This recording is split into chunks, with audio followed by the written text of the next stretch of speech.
Hey everybody, welcome back. We are going to make an omelet today.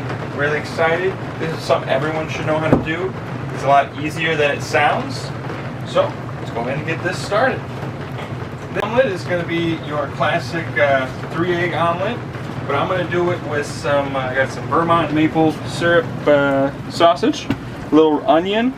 I like a little Montreal seasoning in mine as well. Give it a kick. Butter, of course.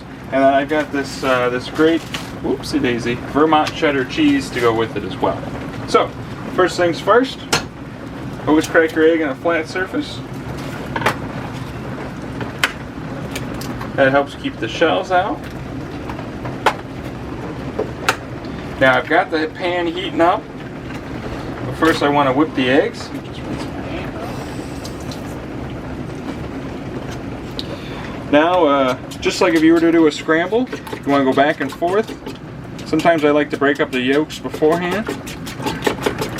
And you want to make sure they're really well incorporated. That helps with the omelet process. What you're looking for is not a lot of stringiness. So like when you pull it up, see how it's got like kind of goopy there? So what you're trying to do when you really do this, same thing with scrambled eggs, is you want to beat it and create less goop. So we're almost there. This also adds a little bit of air to the eggs as well. Some people add milk. I don't add milk. Personal preference. You do not season it just yet. We're going to season it just before it's done. Alright. That's pretty good. Alright. So, got a nice pan here. We're going to turn it up a little bit. Your main weapon here is going to be a rubber spatula. This is kind of hard. This is a nice rubber spatula. This is meant to do this job. So what we're going to do here, I got a little bit of butter. You can use butter, margarine, whatever is in your pantry. And let's not be shy. We're making eggs like butter. And this will help it not stick. Do not put your eggs in before the butter is melted. We can turn this up a little bit. Now the real test of an omelet is no color. I know some people think if it's brown it's done. Well, that's not true. It could be raw in the middle. So the goal here is to basically pour the eggs in and keep pushing the liquid underneath the cooked part of the egg. Keep going and going. And then eventually it'll be one beautiful, completely done egg.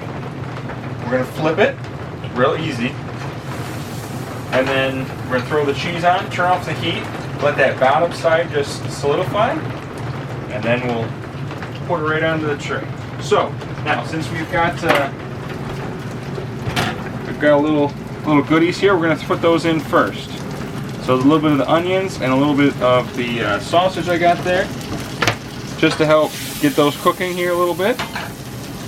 The sausage I already pre-cooked because generally there's not enough time to cook the sausage, in the pan with the eggs. It just doesn't make a whole lot of sense. So I'm going to give those probably like 30-40 seconds.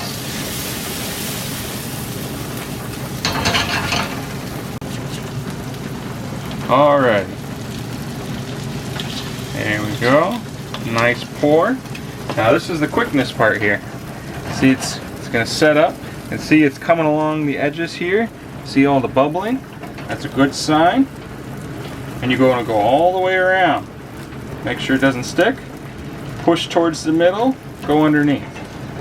Push towards the middle, go underneath. All the way around. If you feel like it's going a little too fast for you, cut down that heat. Nothing wrong with that. I'm going to cut it down just a little bit. Do that.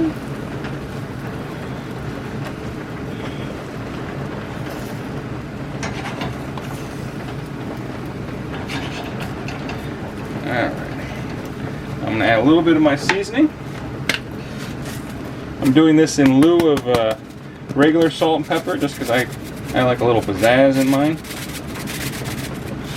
Also, this adds some nice big chunks of dehydrated garlic. I just like those flavors. You can do this any way you want. Also the cheese any way you want. Just because I'm using cheddar, which is the most common, you know, a lot of people do Swiss. You could do pepper jack, which is real good. All right, we are almost there. See how it's pretty much not goopy anymore?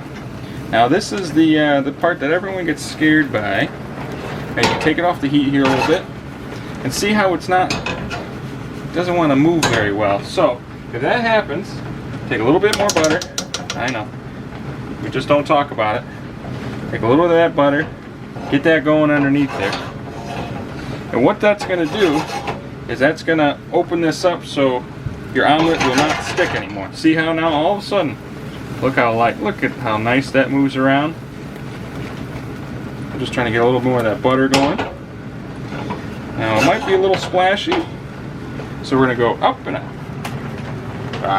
See? It got a little dark on me while I was doing the butter, but that's okay. Make sure it's nice and flat. If it folds underneath, it's okay. It's just you can just unfold it. Alright, so turn the heat off, take it off the burner, turn the heat off, take it off the burner, put your cheese on here.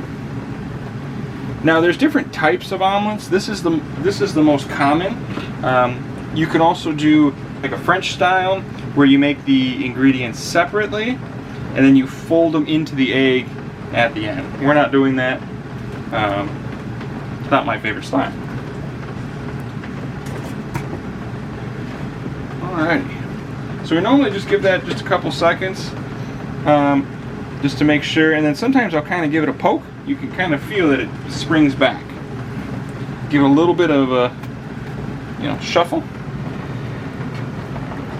And I like to do the curved part towards the curved part of the plate. Look at that. Beautiful. There's no liquid coming out. That's the most important thing. You want to make sure you have cooked eggs. No liquid coming out. Look at that. Perfectly. This will finish melting the cheese inside. And there you go. That is a perfect 3-egg omelet. Really simple. You do this for your friends, blown away, I promise. Really easy. A good way to get used to that flipping technique, put a little water in your pan and you just kind of go over your sink and just keep doing it. You'll get it. You'll do some splatters up yourself. That's okay.